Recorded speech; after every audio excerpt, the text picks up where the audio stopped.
Good evening, good afternoon. Welcome to Higher Definition Radio, where goals take you higher. We have the men present tonight, the main men, the happy crowd. You know it's something special. We got Shotyme on here.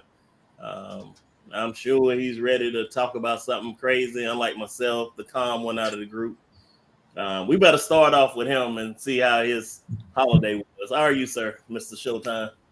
Man, what a pleasure it is to be in the numbers one more time. Listen, man, we've been off since Thursday, of course, and took Friday off. So it's been a long weekend, and I have just been as unproductive as I have been in a long time. When I tell you I laid around till I couldn't lay around no more.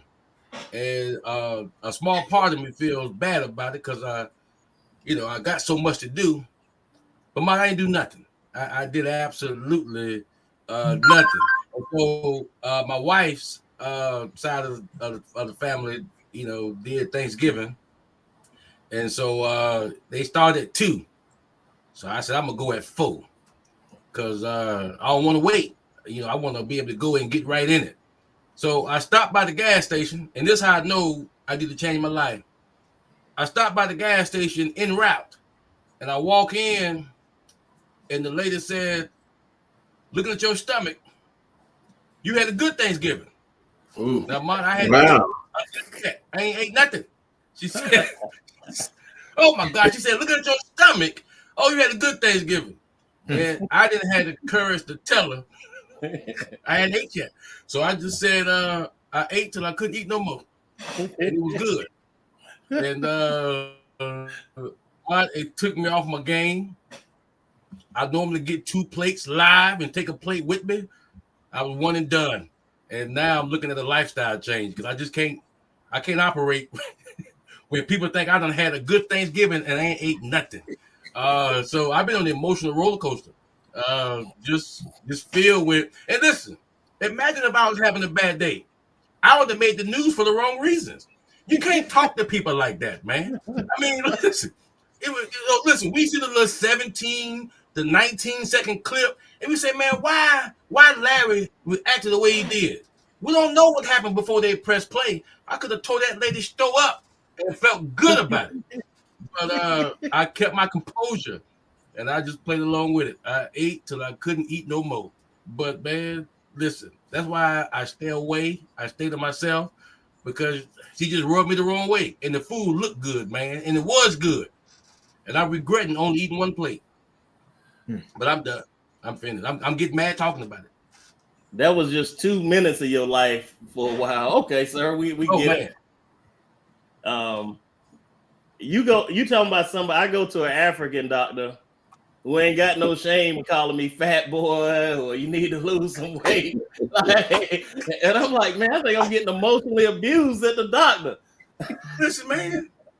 They don't care how they talk to you now, man. That lady don't know me. I mean, I go in there quite often, but we ain't got that type of relationship where you can comment on my stomach. You can't assume that I done put down 3 or 4 plates and ain't touched nothing. I just got up. Listen. Oh, look at your stomach. You had a good Thanksgiving. Who are you talking to? But the professional me, listen, I've come a long way. Because the old me, man, oh my God. I just said, yeah, man. I ate till I couldn't eat no more. And I think to myself, I ain't ate nothing. I ain't had nothing to eat. Oh, my goodness. Man. Matter of fact, I want to go back and tear that store up, man. Listen, but that's all I'm saying. In this holiday season, be careful how you approach people, man. Don't be talking stuff like that, man. That is funny. You get me frustrated. That's like asking a woman. Listen, now you see. I want to say good evening to Mayor Moore and congratulations on winning your election. Mayor Moore took part in the show earlier this month. Definitely want to say congratulations on your win. And I saw you put out earlier the 5-6 things you're working on for your community.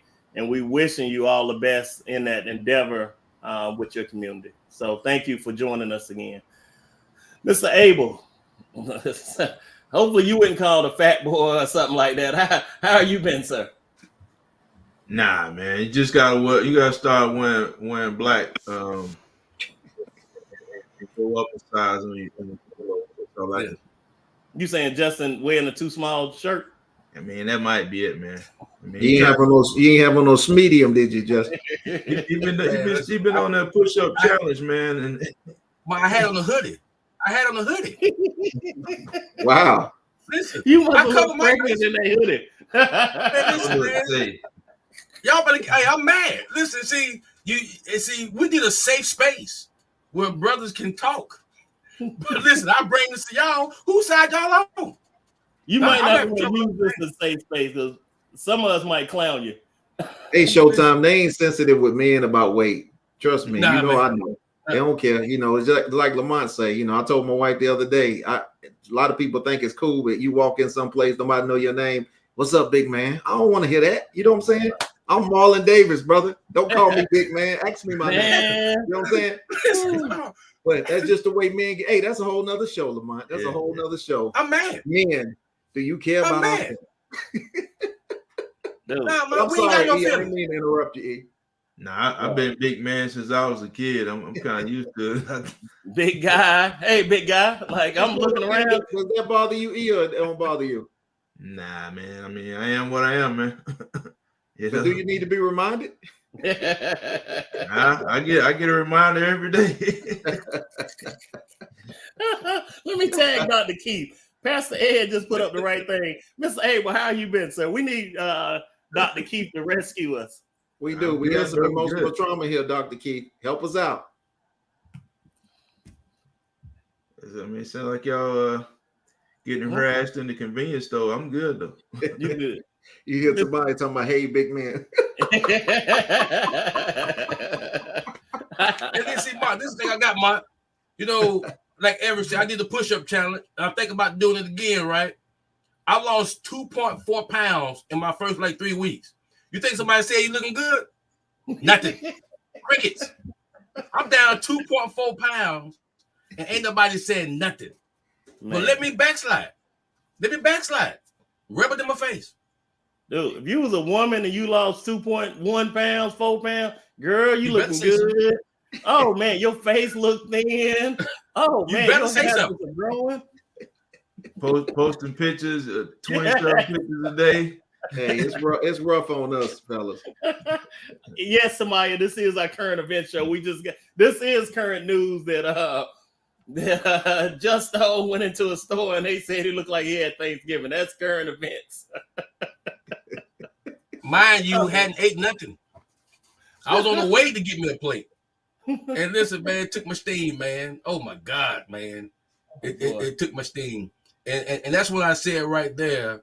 As a man in this world, you got such a burden on you. I mean, the burden is heavy. I mean, look at all the stuff I got to worry about. I got to make sure the family good, make sure the kids are being respectful, make sure I hold down a job. And yeah, I had over the last couple of weeks, I hadn't been eating right. You know, I've been kind of, going to the drive-through. But this Thanksgiving Day, and it's 4:00 in the afternoon, for you to assume that I done ate already, and then to say, looking at your stomach, it looks like you had a good Thanksgiving. Man, listen, Mark. And see, Mark know me. Had this happened 6-7 years ago, I would have tore that store up.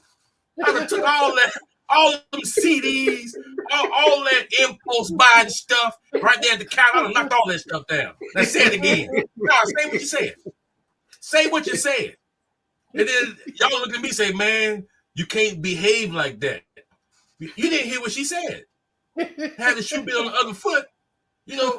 Listen, mind you, get me worked up, and I put that behind me. I was just telling y'all, it was just one of the worst Thanksgivings I've had in a long time. For somebody to sit there and tell you that you look like you had a good Thanksgiving, and you didn't even sat down to the table yet. I ain't got time for this, man. I've lost a lot of faith in humanity. I mean, we don't know how to treat one another. That's what this show should be about. Let's treat everybody. Listen, don't say the quiet part out loud. When did we lose sight of that in America? Told you that's a whole nother show. Listen, I'm getting hot, and I don't want to bring everybody down. I know some people have a good Thanksgiving. Some people had a good time with family. And then, family will make it no better. That's all you're going to eat. Marlon. That's all you're going to eat. I had one plate and I was done. And the food looked so good. Marlon, how are you, sir? How was your week? Hey, I'm here, brother. Had a pretty good week, man. Just happy to be a part of the show tonight. And just to piggyback on Shotyme, I think Ed put something in the chat earlier where I messed up and did this years ago at work. A lot of people on the females team and congratulate, they had told me she was pregnant. So I walk up to her and tell her congratulations. She, I was like, congratulations on your child. And she looked at me like, I'm not pregnant. Man, if I could have found a box to get in and just disappear, Lamont, I would have done it, bro. That's the most embarrassed I've ever been in my life, man. I told her congratulations. She looked at me like she would have, looks could have killed, man. She would have went in on me. But yeah, I that's what that kind of remind me what you were saying, man, because that's a horrible feeling, bro. And of course I went back around to my team. I was like, y'all set me up, man. You know what I'm saying? But I tell you what, I'll never do it again. No. I had to see the baby come out before I say congratulations, because I'm not going there. Man, I had a similar experience as a child trick-or-treating. It was a group of us trick-or-treating, and we went to a house, and the lady was giving out candy, and her stomach was big. And we said, when are you due? Or one of us in the group said, when are you due? I'm not pregnant. She shut her light off. And that's the candy that she was handing out down and slammed the door. I can't make this up. So I learned as an early child, man, don't say anything about anybody pregnant unless you 100% know, man. I'm telling you.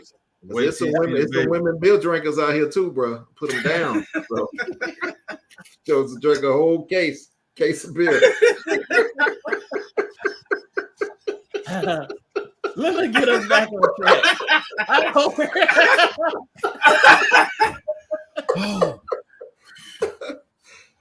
Oh boy. Oh man. Oh man. Tomorrow, Molly gonna get us canceled. Y'all gonna get us canceled. Don't get us canceled. I'm telling you, man. I know some beer drinkers coming up now.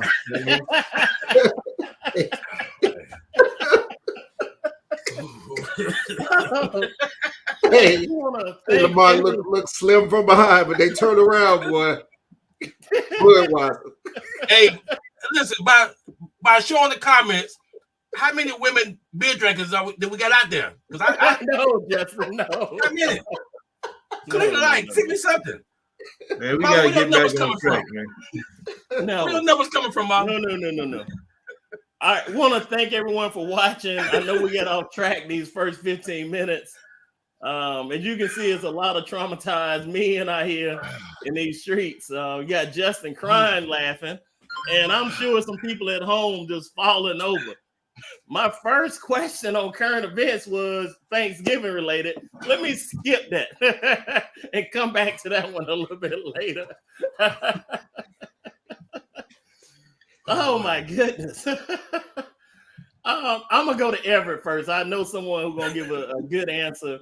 So this week or 2 weeks now, for the people who follow all kinds of different music, we saw Andre 3000 release his first music in 17 years.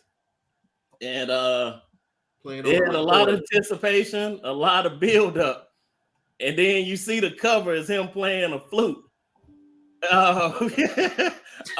Everett, are we strong enough to disagree with this man playing the flute or not? All right, so I listened about 2 minutes of it, right? And I just couldn't tolerate it. Like somebody who just started playing an instrument and you decided to release a whole album on it. But one thing I will say is that I had to check myself on this because I found myself being more critical of a man playing the flute than I am men, calling women out their names and talking about killing each other and selling drugs and all that. So, just to put it all in perspective, I do see that part. But at the same time, man, I ain't here for it, man. Like you ain't just a rapper, like you a great rapper.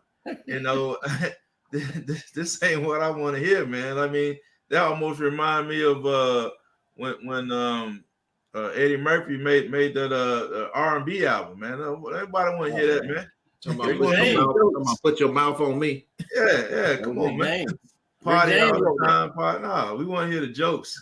And I understand, like, people are, eclectic. They got, all different types of interests. And but me, I think a lot of times celebrities think we're fans of them. And I'm a fan of your art. You know what I mean? So not you. Like, you can't just do anything and have me co-sign to it. And I do see a lot of people online, trying to challenge people and getting upset with folks for not liking it. Like, man, you can't tell me what to like and what not to like. It just ain't my thing. So God bless them, more power to them. But that ain't my thing, bro. I'm good. Lamont, didn't you schedule for Everett to do a solo tonight playing his recorder? I'm looking for it, man. I want to drop an album too, man. If the flute popping, I'm gonna bring back the recorder. I mean, sorry, High Definition family. Everett was supposed to play Hot Cross Buns tonight, but he went out last minute. 3 Blind Mice. I like Mary Had a Little Lamb. That's like my first single. Oh, my baddie. I want to thank everyone for watching and listening. We've touched a couple of things, mostly about Jeston so far. So I'm gonna go to Marlon. Marlon, are you okay with your favorite musician or just musicians crossing over, trying something different? There's nothing wrong with trying something different and kind of challenging the industry and things like that. But it's another thing, stay in your lane. I'm definitely a fan of Andre 3000, and honestly, I didn't believe when he said he wasn't gonna rap. I thought it was more of a tactic. You know how that goes, and then maybe building anticipation up. But I was like, this joker was not playing with us. He really blowing a flute this whole time. And I told my wife, I tried to listen to, I went on Spotify, I tried to listen to 2 or 3 tracks, man, and I just kept feeling like I was at a Chinese buffet or something, man. It just wasn't working. It just reminds me of that elevator music or something you hear, or maybe you get put on hold or something for a company. I don't know, but it's like everybody else trying to come from this, woke perspective. Oh, y'all just don't understand and da da da da da. And I'm like, man, y'all ain't woke like that. Don't say that. Now, will somebody sample it and maybe he'll make some money off of it? Probably so. Due to him just being popular, period. But I know he went through a lot of mental challenges as well, when he broke up from the group. So I don't know I saw an interview where he was saying at his age now, he don't have anything else to rap about. He's like, what am I supposed to rap about? Getting a colonoscopy? I don't know if y'all saw that. Yep. But he was just saying he don't have anything else to rap about. So I guess that's where this flute thing came from. But I think it's going over maybe 50-50 with his fans. As you can see, a lot of people embracing it. And it's like what Everett said, it's my opinion. If I don't like it, I don't like it. You can't make me like it. And, for someone that is a fan, I really was looking forward to him rapping on something. I don't know if you saw my post, Lamont. I told him, he could at least mixed in, Tina Turner saying "Num Yo Ho Dengekyo" or something. You know what I'm saying? He just didn't do it for me, man. But I respect people's opinions, man. If you like it, I respect it. But if I don't like it. You can't change my opinion on it. That's my stance. Man, let me go to Shotyme. Shotyme, come on, man. Tell me you bobbing your head to the flute as you riding down in Columbia. No, man. I've seen the chatter of it, but I have not had a chance to listen to anything. But from a business side, I always got to go there. I think it's a genius move. I think releasing a purely instrumental album, if I'm Andre 3K, in 2 years, I release the words. Synchronized perfectly to match up with the instrumentals. And it's the greatest 2-for-1 deal you can ever get. Now, I'm not saying that I'm on his thought process, because he does a think he's a great thinker and he's an independent thinker, like I like to think that I am. But looking and trying to get behind the scenes, I believe he's a genius. I believe in the next year or two he'll release an a cappella version of just the words. That if you got the first album and you match them up and you put them together, it probably would be some of the best instrumental / a cappella / merge to lead us to the light, wherever the light that he at. That's my opinion. Man, you thinking the way I am about this, like from a business end. I can see people doing spoken word to it. I can see monopolizing on ringtones. I can see him monopolizing on elevator music, telephone hold music. And that was your great Andre 3000. He can make a killing doing this. And I need to look up to see what this has sold so far.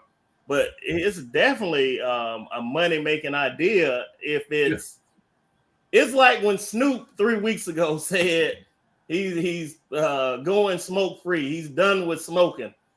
And then 3 days later, it was all a gimmick to introduce smokeless fire pits. Did you guys see that? Yes. Well, my wife told me about it. Yep. It was a gimmick.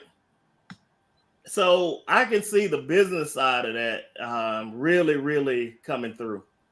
That's some different takes, and I think we're at a different space because for our age group, Andre 3000 represents that Southern rap that we probably all grew up to in our 20s. So we relate, all the Atlanta hot music to that. So definitely, it's something different. And it's one of those things where you're like, man, maybe he owns something. We will see. Hey, you remember when Kanye first started making clothes and shoes, and people were like, man, he just needs to stick to rap. And I mean, sometimes we wrong, man. Sometimes stuff hit and we just don't see it, and then the artist can see things that the rest of us can't see. So, like I said, for me, for right now, I'm not feeling it. That ain't what I was wanting in my life. So don't need it at all. I mean, look how Kanye had everybody wearing them Smurf boots.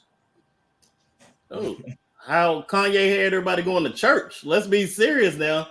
Kanye's I don't want to say his Christian album, but his group that was traveling around singing Christmas songs, dude, they had made it all the way to Joel Osteen. Like, they were big. Oh yeah, I watched that. Yeah, so I think we say we don't follow trends, but it's a lot of us addicted to a lot of trends that we will follow and take note of.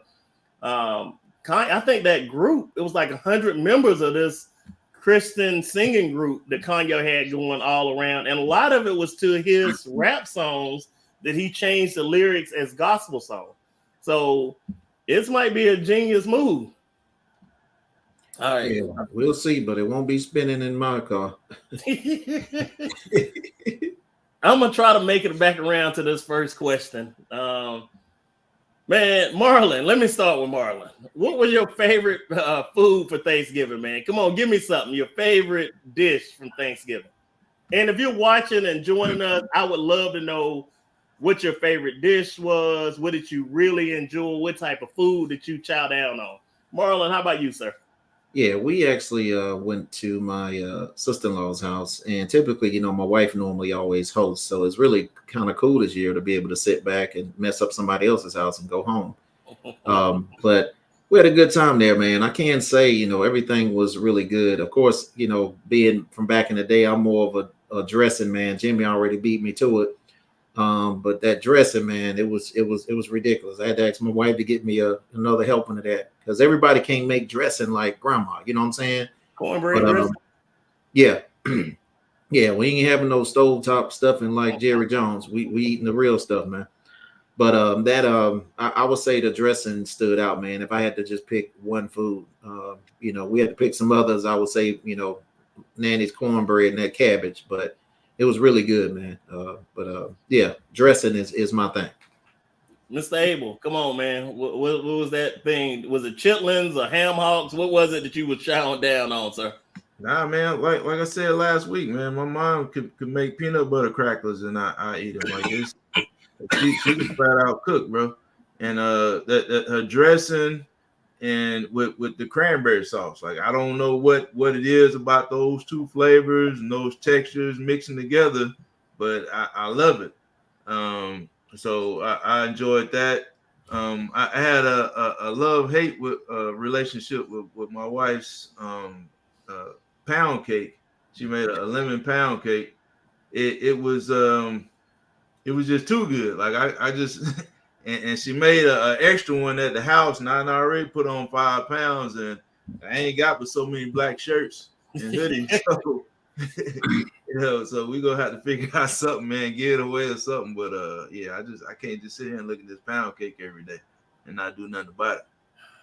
Man, I know I'm finna regret this. But Shotyme, what was out of your nibbling of food, man? What was your favorite dish you had on Thanksgiving? I don't want to talk about it. I have nothing else further to say. There's some people out there that are living on low vibrations that can mess up somebody's Thanksgiving. To all those people who are vibrating low, that want to make comments about people's weight prior to them eating, I want to let them know there's a special place for you, sir, ma'am. There's a special place for you. But like I said, but for years, I've always been able to put down 2 plates and then take one for the road. And that's been my Thanksgiving customary ritual because I get tired of it after that 3rd plate. I don't want it no more. But I look forward to them 3 plates a year. And for somebody to take that away from me, like a thief in the night, I just think that that's some low vibration people around. But if I had it all over do again, I wouldn't have let the word of man take me off of my course because that macaroni and cheese looked so good. That smoked turkey, oh Jesus, it looks so good. And for me to be in that moment trying to practice discipline because of what somebody said to me moments prior is a regrettable offense. And I regret not putting it down like I knew I should have. And but I don't want to talk about the Thanksgiving no more because man, they can cook on that side, Mike. They make it with love. I mean, when we grew up, they used to, when you knew it was good, they just say, man, they put their foot in it. Mark, they went knee deep in that macaroni. I ain't lying to you, Mark. They went knee deep in it. And I'm all messed up mentally. I was like, okay, I'm just gonna get 1 plate. And listen, I confided in my wife. I said, man, guess what the lady at the gas station told me? She said, what? She said, looking at your stomach, it looked like you had a good Thanksgiving. She bust out laughing. So I'm like, man, you don't have the support you need inside of the house. And so I said, listen, I got to start now. What a better day to start my dietary restrictions. And I started on Thanksgiving Day. And I'll be honest with you, I'm kind of lightheaded now because I ain't ate since Thursday. I haven't ate since Thursday evening. And see, this goes deeper, Mike. For those that know me, I got 2 boys. One of them 10, the other one 7. And I used to be a pretty good athlete back in the day. And my youngest one, he take after me when it comes to the speed. And so I'm trying to give him instructions. Hey, son, you got it. You got what your daddy had. I'm trying to give him instructions on how he can go out there and maximize his potential. He told me, Daddy, what could you possibly know? Look at your stomach. And Mom, I'm getting it from all over the place. Mom. And, you know, when she said it at the gas station, it wasn't so much individually, but when you collectively put these statements together over time, you know, that's what I'm saying, Mike. You know, that hurt me. I'm still hurt. So I just happened to just look at everybody else. I mean, Mike, they were throwing down Mike at the house. I mean, Tiffany's brother, he put down 4 plates, and he didn't care what nobody said about him. He could care less what anybody said about him. He ate, went to sleep, woke up, ate again. He didn't care. If I had that level of don't care, I'd be a better man. I ain't lying to you, I'd be a better man. It's funny. I'm trying to think of another holiday where you measure your eating success by plates. Like on Thanksgiving, it's usually how many plates you ain't got. Like, man, I'm on my second half plate. Yeah. Hey, I remember seeing one guy on Thanksgiving, and he had one of them one of those quarter sheet cake pans, a big tin thing. It was just full of food, man. Like I thought he would just take. I was like, man, that's kind of cool. Most people got clamshells. He gonna take his home. And that dude sat down and started eating, bro. What? Ate that whole thing. I was raised around some good, strong men that can flat out put it down. My granddaddy is a legend. My granddaddy used to have plates that was topped up to here. And then he'd get 10 pieces. He'd get 10 pieces of white bread. White bread. And put that to the side. I'll worry about you later. He'll take that plate that's up here and bust that plate down, man. And with all of the succulent juices that was left over on that plate, he would reach over to that white bread, man, and ball it up like a tennis ball and reach it around that plate. And man, listen, when we used to serve dinners after church, and they, black folks in church, we used to have about 3 services.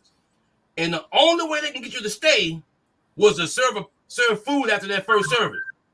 People used to pull up chairs and watch my granddaddy eat. They used to stand around. It was standing room only to watch him eat. And people just be amazed. Where is he putting it at? And that's how I wanted to be when I grew up. And they took that from me. Other than the 10 slices of white bread, but I want to get me a nice healthy plate to get started. I want to take me a nap. I want to wake back up and go let them know that I'm going to win. And then I want to take one home so in the morning it can be just as good as I remembered it yesterday. And I didn't have that opportunity. And I'm telling you right now, next year, Lord willing, no man or no woman will get in my way of enjoying as many plates of Thanksgiving food as I want to. And you heard it here first.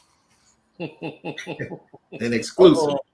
Here come Rita with that physical fitness tip in there. Rita, we see you. We see you. And Rita, this ain't the time for that, Rita. I need support. This ain't the time for that. This ain't the time to be talking about exercising. First of all, it's cold outside. It get dark at 3:45. Listen, when you working out, it get dark at 3:30.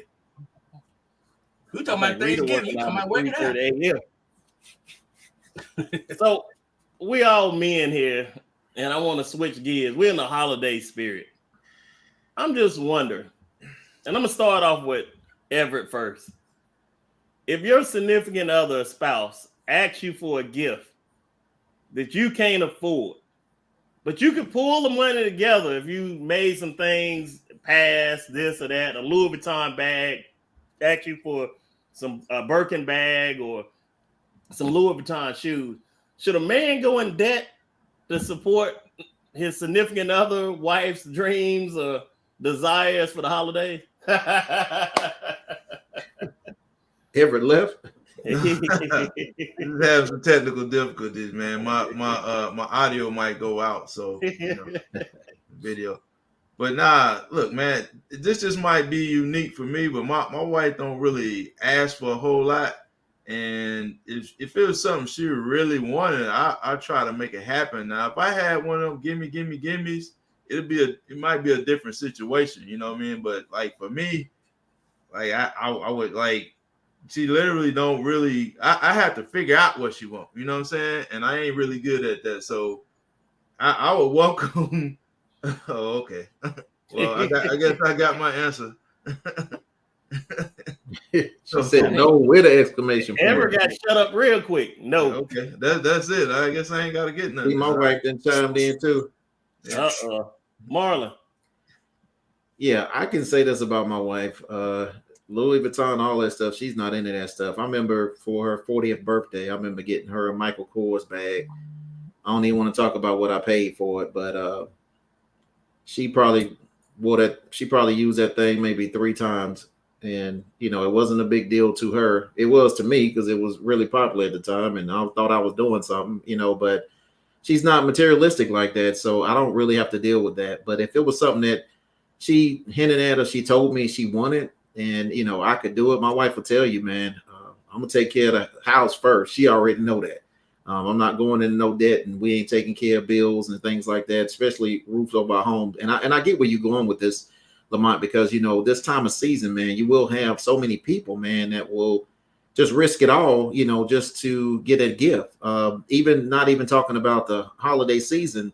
I'll give you an example of mine. There's a lot of people for Beyonce's concerts that $1,200, $1,300, $1,400 tickets, man. And I literally saw the comments online, and they were just like, I'll come up with the best way I can, or it's gonna be a rough month next month, but I'll make it. I mean, when you making decisions like that over someone that's already rich, and of course you grown, you do what you do with your money, but for me, I can't fathom ever putting my household into debt to make someone else richer.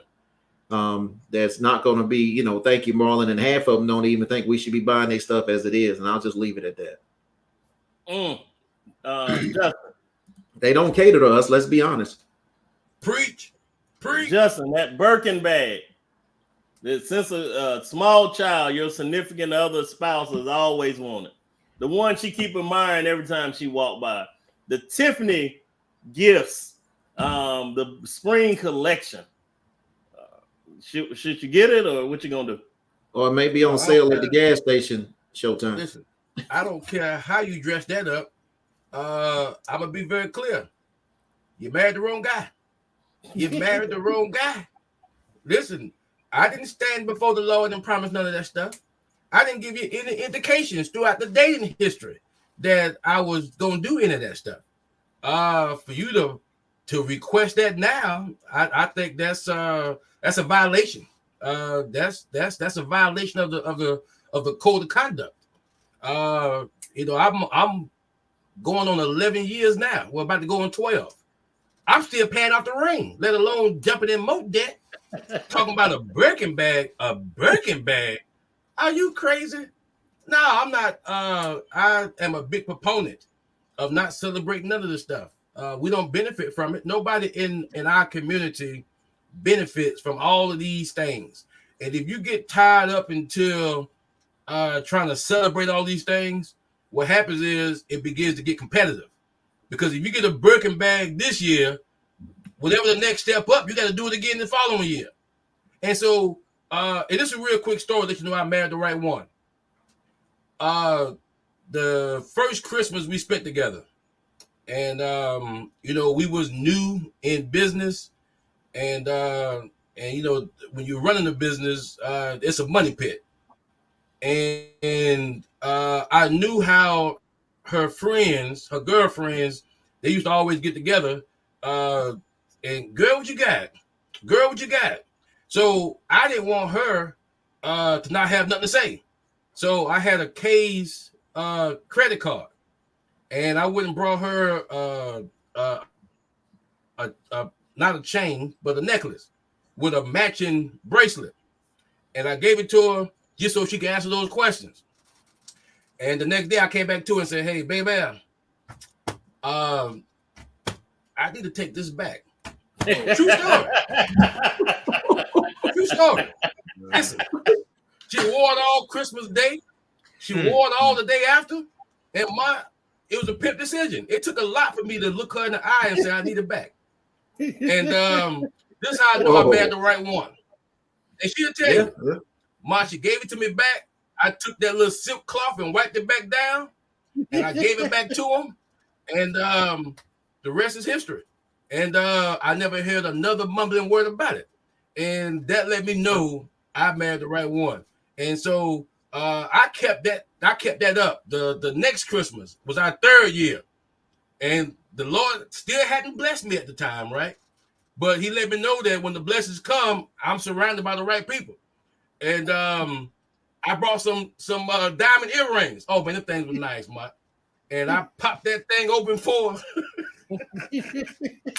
Oh, thank you. I'm being clear. I popped those diamond earrings on her, and she went and told her mama.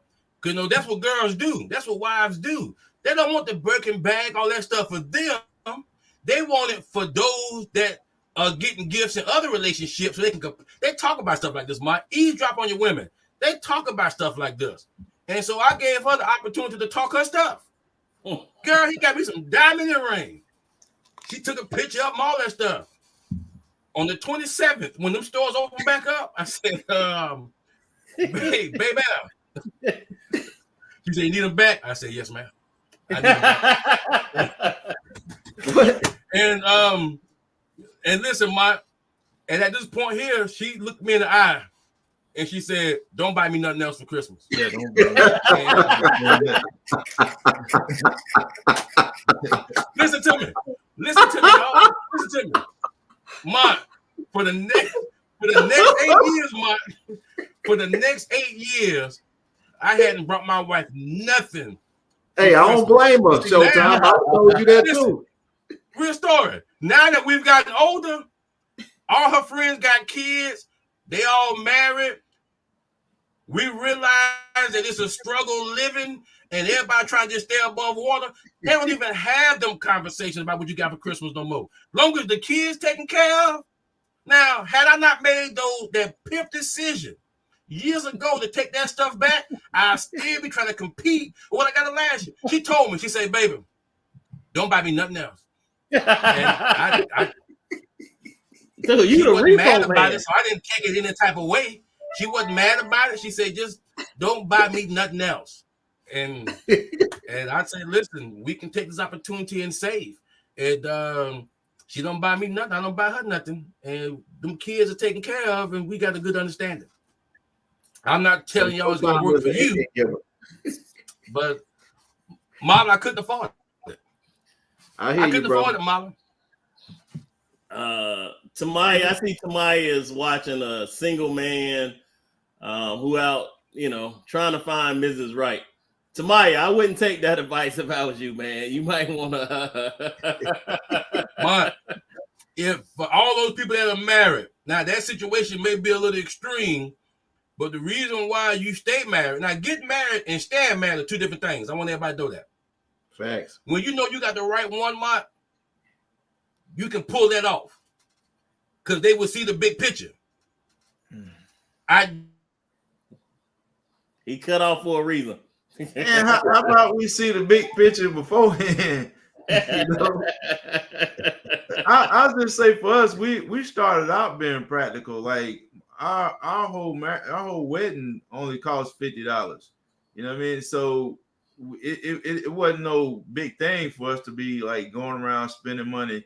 Now for our anniversary, like we'll go somewhere, have some fun, try to do some nice things.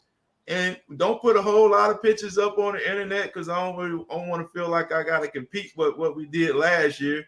Just we do things that we want to do and have fun. And like this, my wife is the only woman I ever really spent, a lot of money on. Like it's just, it's just, I don't know. It's just I'm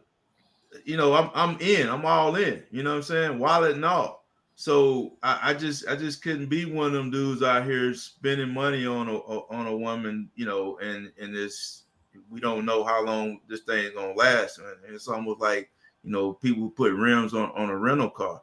Like you just unproductive thinking. Nah, that's an excellent point. I want to tie one of our questions back in from a show we did on first date deal breakers.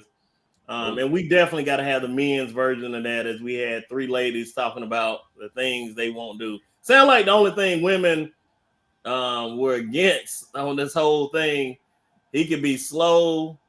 He could have bad credit. They can figure that out. He ain't got to take him to a fancy restaurant. But if that joker ever got arrested, that jeopardized their ability to travel outside the country, so they ain't want nothing to do with him. Everything else, Marlon, you was there. Everything else, they were good with it. He didn't have to be able to read and write, Lamont. Remember? Nope. Dumb as a box of rocks. Drunk, all that. Yeah. Drunk driving, they were good. Here's a question, because I brought it up, but I didn't get the answer I thought I was gonna get. If you're dating, do you still bring your significant other to the church? Like that used to be, and as men, you know what I'm saying? That was the gold standard. You came to the church, to get that head nod for folks to see, who you now involved with. And I'm gonna go to you, Justin, with that, because I know you were raised old school. Marlon, I know you was, Everett. Justin, is that still a standard, or what we got going on there? Well, for me, that was a standard. You had to see how she handled that spirit, and you got to see how she handled that Holy Ghost, and you had to make sure that mother of the church and the preacher wife, the elders, you had to make sure that she passed the vibe test, and that she knew when to stand up, she knew when to bow her head. You want to see how she handled that collection plate, and all those things were important for me. You're not about to be going to these events, and most of them are church related, and you don't know how some days we can participate in that plate going around, and sometimes we can't participate in that plate going around, and we need to make sure that we're on the same page. Just because that plate pass around, don't mean you take back your time, obligation. I think Justin did. No, I'm talking about the extra. He asked for change. He probably went to see Pastor after service, be like, I'm gonna need that back. Yeah, I need change for that $5 I gave you. You making change out the plate. Listen, you don't play with the church's money. You don't play with the church's money. But I think it was important for me to see how she handled the church setting. Make sure she didn't fill out a place. Make sure she was well at home. That was important for me. But nowadays, a lot of people are doing bedside Baptists. They logging in for they sermons, and they logging in for the word. So I'm not so sure of how that happens anymore. I'm not sure what that space looks like for the new generation. But I would encourage, if you're really serious about going the extra mile, both ways. Young ladies, young men, making sure they can pass that church vibe is important. Marlon, I know you got boys and girls, so you got the mixture, right? Crazy. Right. Is that the important thing? Not what I've seen in this generation. And if they do come, you may see them one time and you probably won't see them no more. But I think like Jimmy put in the chat, that's for serious stuff. But I don't even think this generation looks at it this way. We've had our children bring, different people to church, and it wasn't really long-lasting relationships. But I would say, based on back in the day, of course, like Shotyme was talking about, that was a thing. You get the head nod and things like that. But they would have to be pretty serious, even when I was younger, to take anybody to church with me. Just being honest with you. But now, I don't think that's the goal right now. Relationships with most of the younger folk. I don't want to speak for all of them, Lamont, but really now, it's about, what can I get off of you? Are you going to pay to play? Can you smoke? And that's pretty much a list of what's the highlights right now of a lot of relationships: spending money, going out to eat, smoking. I mean, and a lot of times if they ain't two smokers and they ain't got that in common, you definitely ain't going to church with me. So that's just what I've seen, man. And I'm not saying everybody does this, but and just like Kimberly said too, social media, posting online, once you see them online together, okay, now they must be claiming them, because any other time, they wouldn't post up with them. But then, everybody on social media always show you the good, smiling and cheesing in the thing, but you don't see the argument right afterwards where, they calling each other all kind of names. And, that's why I shouldn't have never got what way. But I think it's, if it's important to you, if they're important to you, I think that is an important thing to do is, get them, see where their spirituality is. But I just don't really see that being a high focus from what I've seen from my experience with the younger generation I've come into contact with. That's why I said I want to speak for everyone. Man, just quick while you said that about church, man, just statistically, when you think about how many people go to your church on any given Sunday, somebody ain't got cut slammed out before they working them church door. Somebody ain't had a drink before they walked in them church doors. You know what I'm saying? Somebody just got in all night before they went through them church doors. you just statistically think about all the people. Like it ain't all this, everybody hallelujah and praying. I don't care what they look like when they sit in the pews. There's been some craziness that went on the night before. People be going through some stuff, probably right before Jeston went to church. He got told about his belly. He probably had to go to the altar. You know what I'm saying? It's a lot of stress on that man. Prayed, somebody put hands on his belly. Yeah, they put hands on his belly at the altar, man. Mr. Abel, do you see couples now coming to the church, when they trying to settle down or make things work?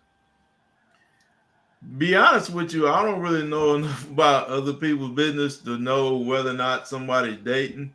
I can think of a couple of couples, that come to church.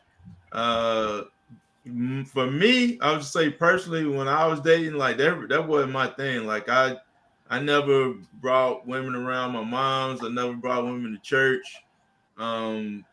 My mom just happened to see me out one time somewhere and started asking a bunch of questions like, "Mom, we ain't there yet. Relax, So, well, you was at the Elks Club, E? Nah. I was somewhere. I don't even know what that sounds like. I was somewhere. Nah. Yeah, I'm gonna let that go. No, I used to go to the Southern Christmas show every year. My mom took me when I was a kid. Unbeknownst to me, she was still going and bumped into her there. But the thing is, like, and that was a long time ago. But but that long time ago. Yeah, in the land far, far away. But my mom is one of the nicest people I know. Get along with everybody, sweet. And I know if I brought somebody by there, they was gonna hit it off and they was gonna be friends for life. And if it didn't work out with us, now I still got this awkward situation with somebody I'm not with still coming around. I witnessed that with other people and kind of learned from their mistakes. Like, nah, you ain't coming around until this is the real deal. It's something serious. And so when I started, I took my wife to church with me and I went to church with her. Everybody knew it was serious. All right. I want to switch gears just a little bit more. Current event news that broke a couple days ago. Derek Chauvin, and if you haven't heard that name or that name rings a bell, he was the cop that put his knee on George Floyd's neck and took his life. He was seriously stabbed a few days ago and needed life support means to stay alive. And his mom is thanking the prison system, also blaming them for being in a place where that kind of bodily harm would be. From my standpoint, like, I don't even know why anybody's shocked that people would be going after him in prison or would be trying to take his life, him or the other 4 officers that were convicted of the crime. Marlon, what are your thoughts, man? Like, when you see something like that, you don't want another human to take another person's life, but his cultural significance is so great. Is it hey, man, whatever happens, happens. Yeah, I mean, I think we talk about here karma is something else, right? And typically, Lamont, typically in prison situations like this, that's probably why they're blaming the officer. Normally, when it's a high-profile case like that, they would typically have a type inmate like him in segregation to where he isn't even with general population.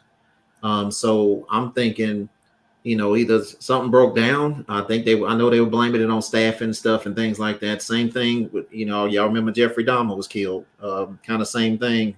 People wasn't looking. They finally came in, whatever. But it's like, Kim said, you're in prison. You're not at a vacation resort. You know what I'm saying? Watch your back. You have to protect yourself, just like boxing. Protect yourself at all times.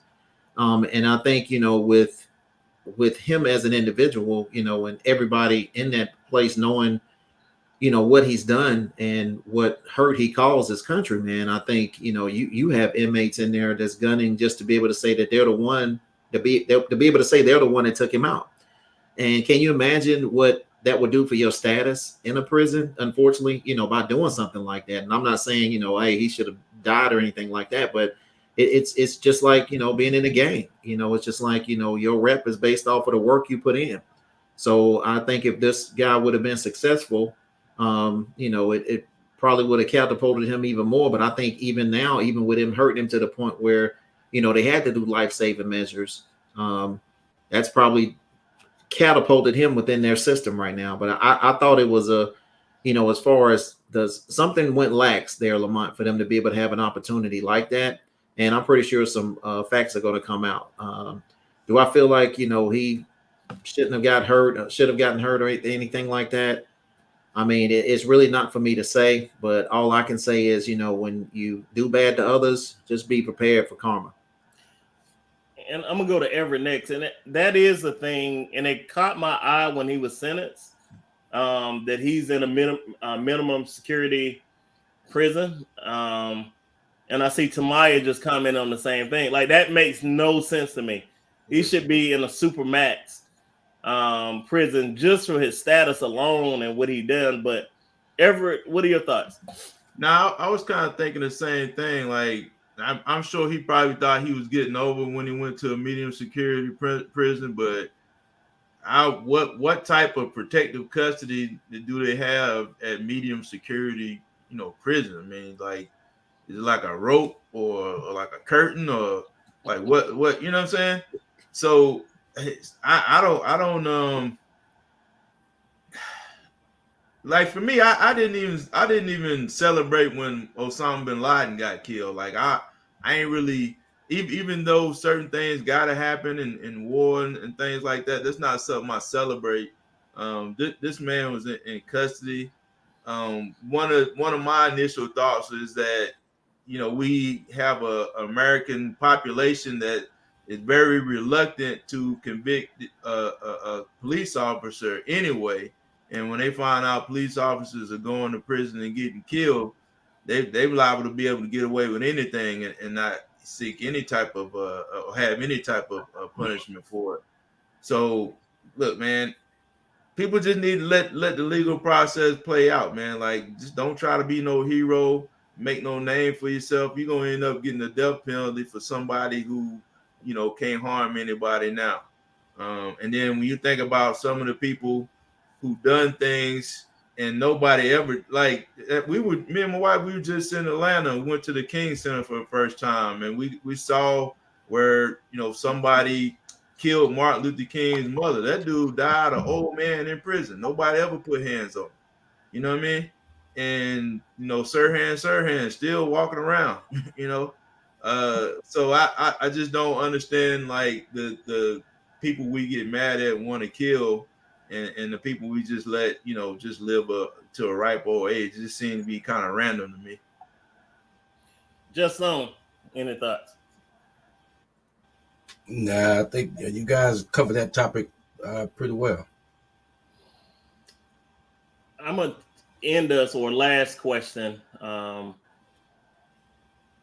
it, the popular community.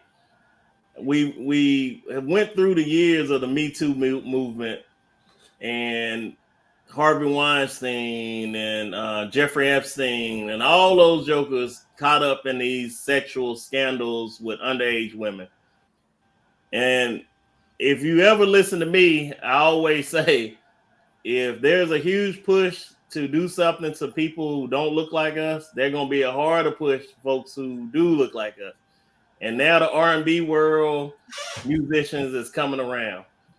As you saw, there's been a lot of charges against a lot of celebrities, from the mayor of New York to Puffy to Aaron Hall. And there's a long list of sexual predator type behavior that's been accused. Marlon, did you think this day was ever going to come when we see our artists that we grew up around being accused of this type of violence and sexual predatorship in our community? Jamie Foxx, yeah, somebody just missing Jamie Foxx, yeah. I can't say that's what I anticipated it coming, but like we talked about prior to the show, a lot of this stuff is alleged, and we talked about as well, even with Diddy. you know, when Cassie came out with, I think it was like 35 pages of things that he did throughout their relationship. And, you know, and immediately what I started to see on social media, man, was, you know, people had already made Diddy guilty without even having a trial date, without even, and of course this wasn't criminal charges, but they'd already painted him guilty just off of someone's word. That's scary to me. Because, you know, we do live in a country now where, you know, someone accuses you, you're pretty much guilty until you prove yourself innocent. And that's not the way the justice system is supposed to work. But I can't say that I saw it coming to where Lamont, it just like comes in waves now. It's like as soon as one star gets outed, or, you know, someone comes forward with them, you know, then it's like, you know, like we talked about earlier, you know, Diddy had a third accuser come forward just yesterday. And then, like you said, now they've grouped him and Aaron Hall together doing some stuff as well.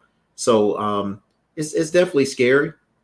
But a lot of times, you know, with those things that's happening back in 95, I think someone went back as far as 95, 2005. I think my wife was telling me, I want to say it was maybe in the state of New York, and correct me if I'm wrong, Lamont, it was a statute of limitations that was about to expire. Yep. For those things. And I'm like, okay, what's the motive now? I mean, are people just encouraged to come forward with anything now so they can try to get something on the books to try to get some money? It's just like, and then you can't ignore these serious allegations coming from these women. You know what I'm saying? You have to investigate and find out if there's any truth to that. So I think for the person being accused and even the accuser, it's a catch-22, because, you know, people that support that star are going to definitely, you know, go against them and call them all type of whoever's. And then, you know, obviously the ones that aren't really fans of them and thinking that they're using their power and they're abusing. It once again, it's just a catch-22. But to answer your question, Lamont, no, I didn't see it coming to where you would see all of these different celebrities being accused of these things. And not saying, you know, everybody's an angel, people got dirt in their past and things like that. But I just think when you are accused, it should be some type of process to where you don't just immediately jump as a guilty person in the media. And now all of these companies are dropping you and things like that because they don't want anything to do with you. And you don't even have any valid facts that, you know, it's really true. So that's the unfortunate part I see about it. So I don't diminish anything that anyone says. Everybody should have their day in court.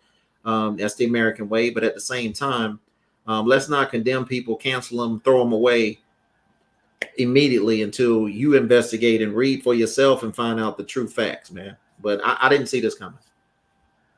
And you sparked something that's kind of scary. And I see Tamaya and his men. We probably all could feel that scary emotion if someone came after you on whatever grounds and you're defending yourself in the public. And I know sometimes we have revisionist history about life, but R. Kelly, for all the things people thought he had did and said for many, many, many years, until the documentary Surviving R. Kelly came out, there was no pressure to convict R. Kelly. That documentary came out, and a week later is when the prosecutors went after him.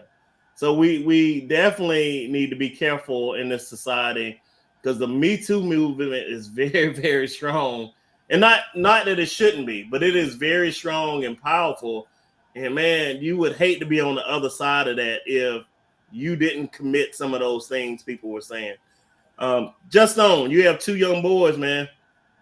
Is this scenario scary for you? And advice that you give your boys?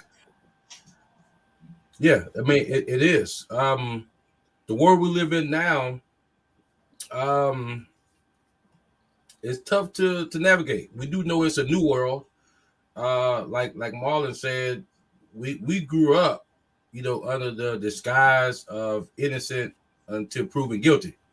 And I'm not sure what year it was or when did we transition. But now with everybody being a reporter and everybody having, you know, the platform, it's much different. It's now guilty until proven innocent.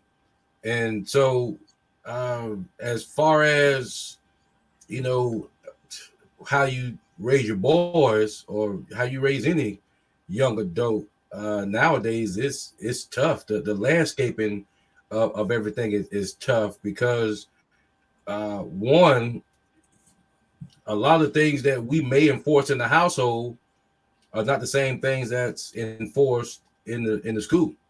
And so from the gender and all of these different hot button topics that I'm pretty sure is going to get a lot of buzz with the political campaigns that's just around the corner.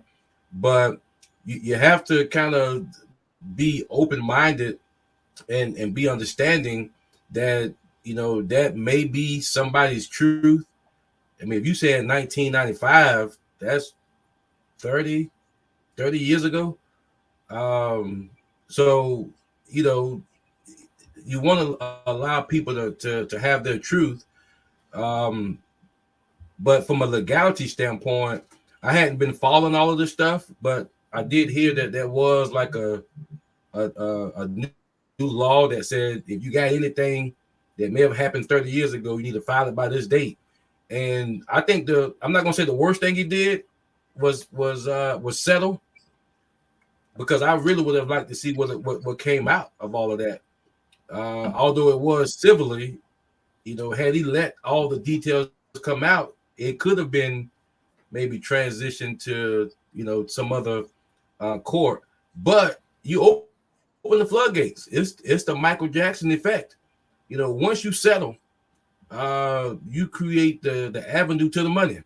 And once you create the clear directions, make a right, make a left, call your lawyer, 48 hours, you got the money. Once you set that roadmap, you know, I wouldn't be surprised if 3 or 4 more come out, you know, before that deadline.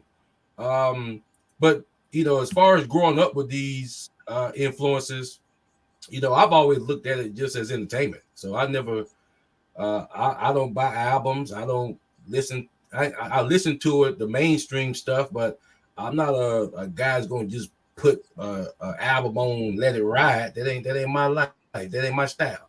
You know, I can find other things to enlighten me than listen to. Now there are a lot of music heads out there. I'm just not one of them. But you know, when it's somebody that looks like you, that has made it to what you believe to be a high level, and to see them on the way down, I think that's just a clear example. And although we may not be on that level, but be careful, because the same people you see going up, them same people you see going down. And right now, you know, not only Diddy and, you know, all the other names you called out, they're going to see who really in their corner now. Because once it's the state of, and then against you, that's a lot of people. That's a lot of people. Once the state of New York against fill in the blank, that's a tough fight. And so, but at the end of the day, you know, you just wish that both parties get the closure that they need. And I think if that happens, I think everybody can just be confident in that. Lamont, I saw as well on the flip side of that, even looking online, you know, people were saying, yeah, Diddy paid her off, but like if she really wanted to continually see some type of justice, why settle so quickly? What was the motive behind that? So it's like I said, there's really a catch-22 to that. So, you know, she maybe could have went for more. Maybe he could have eventually been criminal charges. If someone did those things that you said they did to you, why would you settle so fast? So that's why I said it's pretty much the candle kind of burning at both ends. Mr. Abel, your thoughts? Yeah, I've been saying for a while that, you know, the Me Too movement turned into the Just Us movement, because they seem to only be going after, you know, black men, and those are the convictions that they seem to be getting. I mean, if you look at you know, R. Kelly, the arrangement he had with those you know, females ain't that much different than Hugh Hefner at the Playboy Mansion. Charlie Sheen had a similar arrangement, and Charlie Sheen had AIDS, you know what I'm saying, and didn't tell them women about it and suffered no repercussions. So Facts. you know, and so look, and then there's a part of it. If any of us have really had a heart-to-heart, you know, conversation, you know, with a female or you know, group of women that you know, like you'll know that some of these things really happen, and not just to people who chasing celebrities, but like real women get raped, molested, get abused, get taken advantage of in all different types of ways. So again, I don't think it would be necessarily different, and just by a regular guy. So I wouldn't think it'd be that much different, just because you can sing good or tell jokes or good in sports or whatever. So it's kind of hard, because just like anything in life, we take sides. You know what I mean? Whether it's racially, politically, or gender wise, people just take their side and don't even listen to the other side, and that leads people to take a lot of extreme positions, and it's hard, man, because at the end of the day, don't none of us know what's going on, behind closed doors. We don't know what happens when people are out of our sight. And so my opinion on it might be the most unpopular, is that if you're a father, you got to raise your daughters to know that, hey, you just can't get in the car with anybody. You can't just you can't get drunk around a bunch of guys. You got to dress a certain way. You need to be modest. You can't have a reputation of a young lady who's easy to get with, because if you don't give it to some other dude, then he gonna get mad and try to take it. So again, that's unpopular. People, want to say that people can do whatever they want to do, and that there are no consequences to it. And I agree. Like, I'm not condoning people treating women a certain way. I'm just acknowledging that that's what happens in our world, in our society, and you need to educate people. It's the same way we do with police. Like, police don't have the right to shoot you at a traffic stop for arguing with them, but you teach your sons to not argue with police because they might shoot you. You know what I'm saying? And it's the same way we should teach young ladies how to conduct yourself around a man and around a group of men. Man, that's a whole show by itself, talking about respect and how we get it and gain it and all the things that can go wrong. No, this has been some interesting topics, and we're going to go around in our closing. And I want to thank everyone for all the comments. We've had a lot of comments tonight on these topics, and some of them are very lighthearted. Some of them are very serious. Sexual assault is very serious. Sexual battery is very serious. Someone almost losing their life in prison, that's still a very serious topic, because a lot of us got loved ones in prison also, whether we say it or not. Black folks swear somebody went out of town for a minute and they locked up for a year or two. His daddy out of town for a little while, but locked up in the penitentiary. So we in the army. Hell yeah, he they'll say he at Penn State, but he really at the state pen. Yeah. No, man, we have to be real with ourselves and have real discussions. And I think just having open conversations about stuff helps all of us. One, get our feelings out. Two, get in touch where we might not be seeing things clearly or not. Because sometimes just speaking it, like, we'll have things bottled up, especially men. It'll bottle up, and next thing you know, someone exploded, and you don't know why. Well, there's no avenue for men to really express themselves. And I know we laughing at what Justin was saying, but man, is there an avenue for a man to express himself somewhere? Maybe I'm missing it. Like, a woman, if they run into problems on any level of cracked nail, a tire flat, there's 1,000 avenues. All her girlfriends, mama, aunts will want to hear it. From a man's point of view, men ain't trying to hear you having a bad day. All right, next, what's up? We all having a bad day. I mean, am I wrong, Justin, or do you get where I'm coming from? That's why people get drunk. I get exactly where you're coming from, man. Matter of fact, they got a term for it. Man up. Change that tire. Man up, come up with it. That's just the way it is. And I don't think it's any change in it. I'm not sure how much you can talk about it. I just think we have some social roles that men, doesn't matter the year, the date, time, the circumstances, will always be held to. And I think women have a sliding scale. They might not have to cook like grandmama cooked, but the man got to still do what granddaddy did. And of course, that's a whole nother topic. But I think women get a sliding scale depending on, the year, the time, all those things. But and listen, a man got to be a man, regardless, in peace time, in wartime, in good times, and bad times. Man got to do man things, and that's just a standard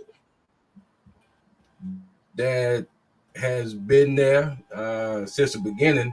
And I'm not sure men wanted to change. I just think a lot of us may want, some acknowledgement every now and again for building these highways and building these buildings, and having to go out and put your hands on the object every day and make it into what it's going to be. And so that's just my 2 cents.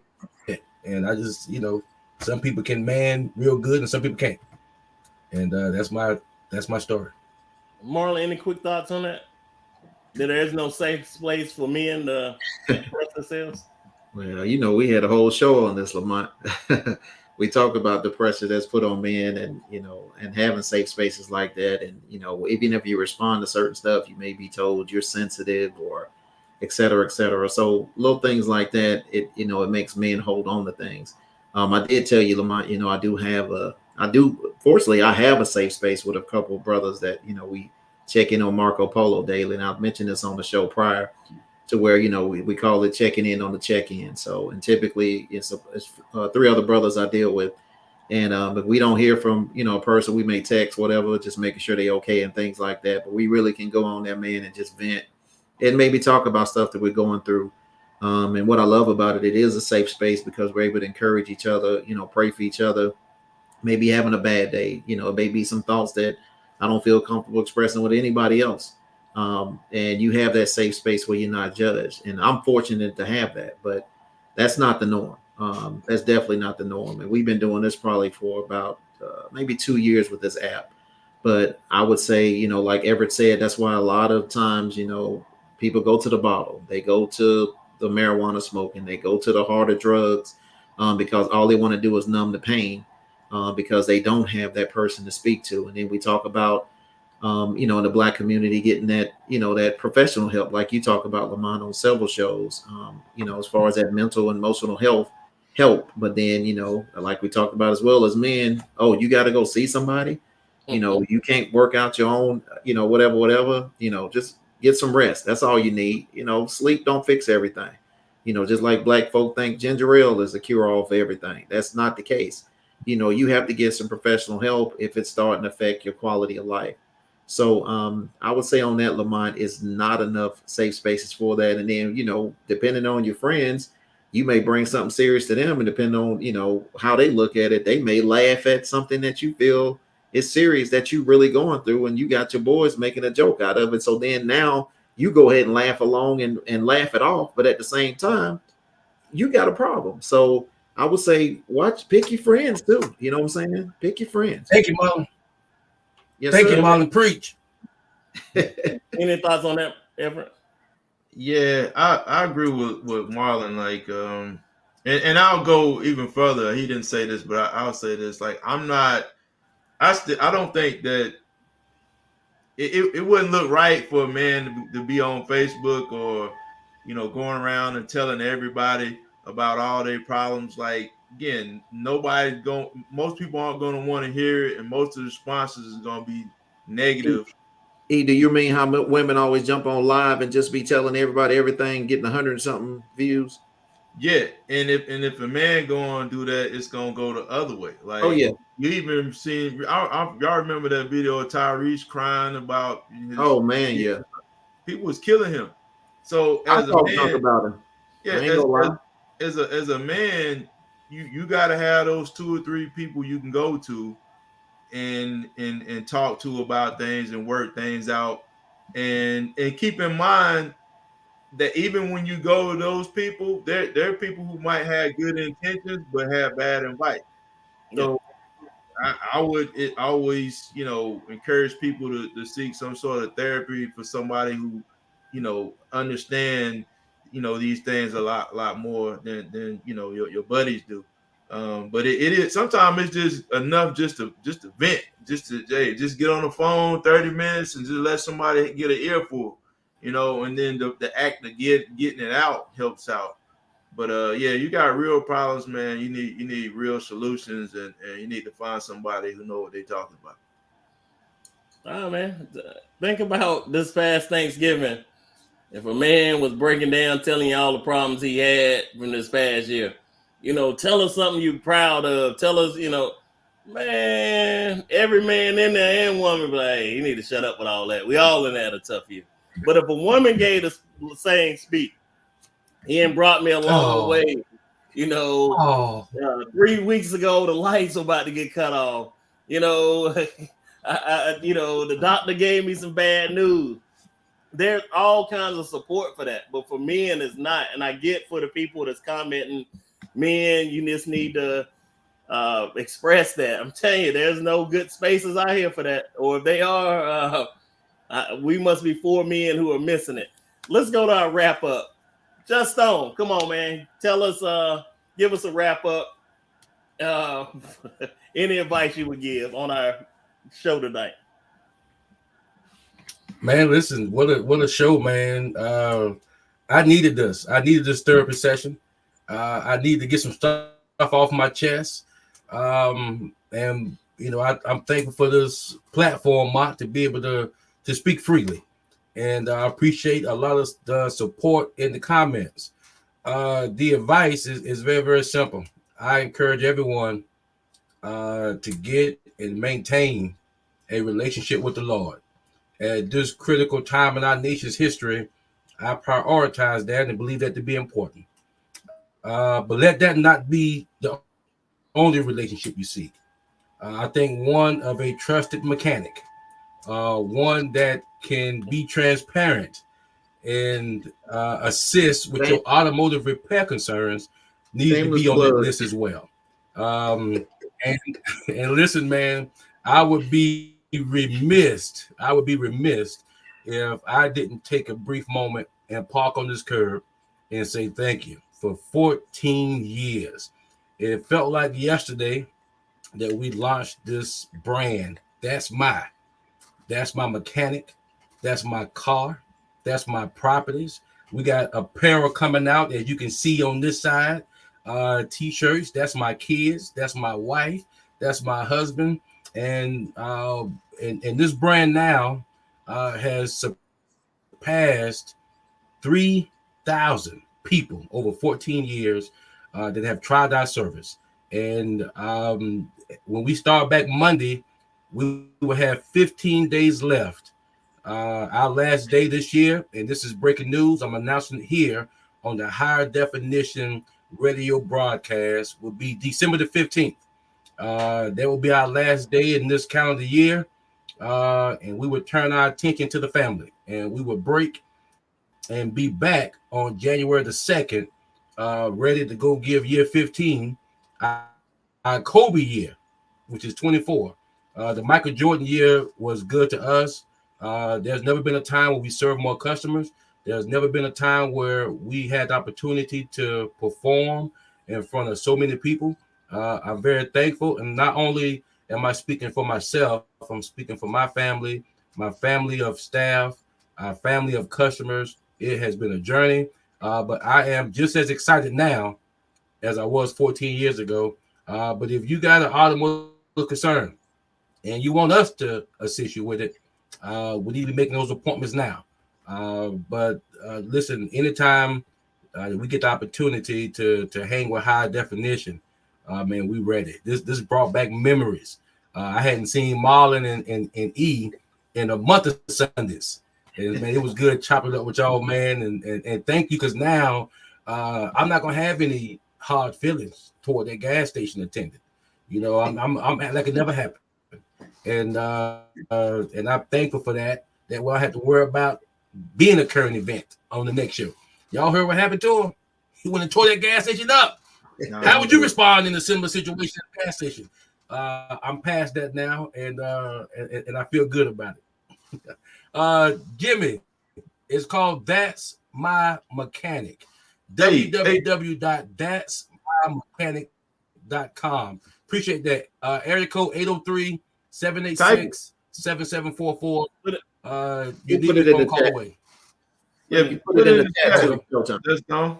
It's a lot of people out here, man, limping in the tax season, man. And, they're gonna need some car repairs, man.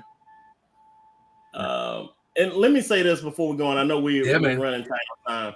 Like, to hear that whole spiel from Jeston, someone that's a family related relative, y'all don't get it. Like, y'all don't get the pride that when his business was not doing well, listening to him, talking to him for hours, and I'm not exaggerating, on any given night, getting a call because he's leaving the shop at 11, 12, not getting off the phone at 1 o'clock.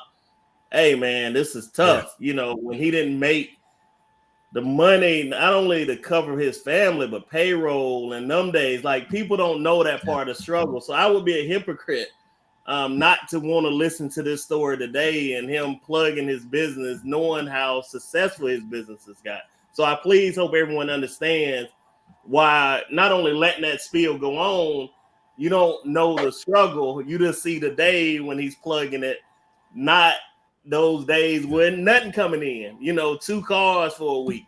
So I'm proud of him to what he's developed that business grinding. A guy who didn't have any mechanic experience, who went to school to learn how to be a mechanic, who was driving 4 hours a day. Don't go starting nothing, Mark. I don't get it. But Everett, any final thoughts? Nah, man. Just it's a great show. I enjoy these opportunities to get some stuff off my chest.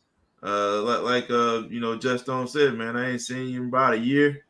You had a lot pent up, man. I hope you got it all out. Yeah, we need to get back on that push-up challenge, man, or maybe do a Biggest Loser or something. Like you, man, I run out of black shirts. Boy, they always jugging. Look at Tamaya. They always jugging. He gonna do it all night. You know him. All right, Marlon. He said big man. You see that? I see that. He said big man. It's all good.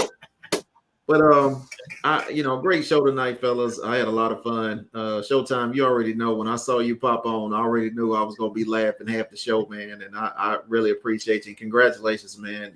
Genuinely, I love to see my people do well, and we love to support my people, man.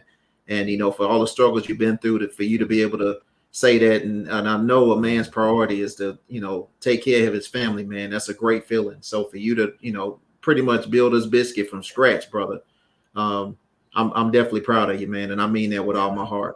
But I definitely appreciate the show tonight, man. What I kind of took away was kind of the last part, Lamont. We need to do another show on that as far as for men having safe spaces. Maybe bring on Dr. Keith and stuff like that, and probably revisit that, because even this time of the year, with family loss and people not having people around certain times of the year, maybe people getting used to new losses. I think it's very important, Lamont, that we address that. But I appreciate everybody chiming in tonight. We had a lot of great comments, man. We appreciate all of that for the show. I really had a fun time, man, with y'all fellas, man. We got to run this back. I will 100% agree. And Tamaya, I'm gonna try calling you again tomorrow. You too old to be talking about I lost my phone, I ain't got none of my contacts. Your contacts are stored in the cloud, sir. So before you give this big man comment, you kind of on some biscuits away from being called a big man yourself. Just FYI. But I'm gonna call you tomorrow, Tamaya. I know you tall, but I'm gonna call you tomorrow. Just letting you know. And same thing for Marlon, who's starting off DJing or really trying to get that going.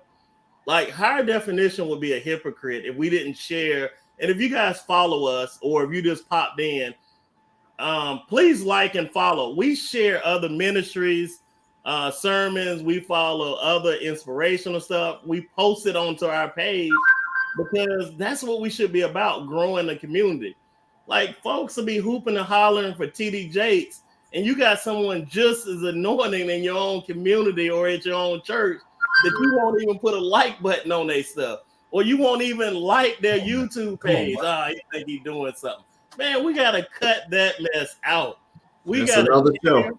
Yes, we got to share, hit like, ask people to support small businesses. Because the first thing they do when the business don't make it is talk junk about them. Yeah, I knew that little idea wasn't going to work anyway. Ain't even got no people that, man, y'all know how we get. So forgive me on my soapbox. I want to thank everyone for watching, sharing, enjoying Higher Definition, all the great comments tonight. Because, man, we got to do better. And I know there's a lot of comments directed towards the Black community. I'm going to say, hey, we got to do better. Like, Small Business Day was on Saturday, but that should be every day in our community. Should be supporting Small Ministry Day, supporting your local pastor day, supporting your local automotive shop. Man, stop looking for all these huge brand names when you got the same talent or better talent right around you. So with that, I'll say, I hope you had a blessed Thanksgiving. Christmas is less than a month away. Please get your house in order. Get yourself together, because people were making plans for this past Thanksgiving that never made it to Thanksgiving Day. So please get your house in order. With that, I say thank you. I know we ran over. Have a blessed and safe week, and we'll see you next week. God bless.